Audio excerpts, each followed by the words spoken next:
Bismillahirrahmanirrahim. Assalamualaikum warahmatullahi wabarakatuh.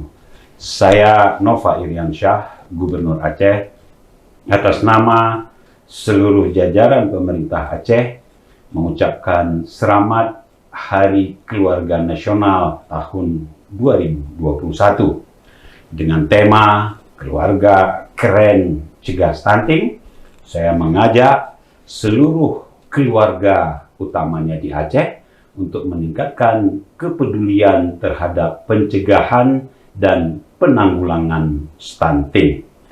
Peringatan Harganas tahun ini juga masih dalam suasana pandemi COVID-19.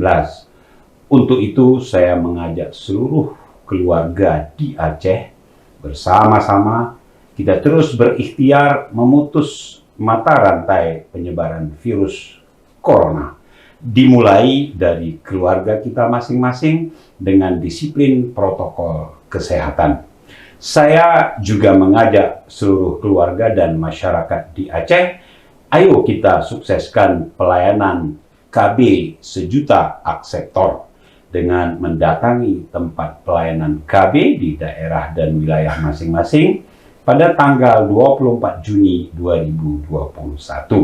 Tentunya dengan tetap mentaati protokol kesehatan. BKKBN baru dengan cara dan semangat baru hadir di dalam keluarga BKKBN. Berencana itu keren. Billahi taufiq wal hidayah. Wassalamualaikum warahmatullahi wabarakatuh.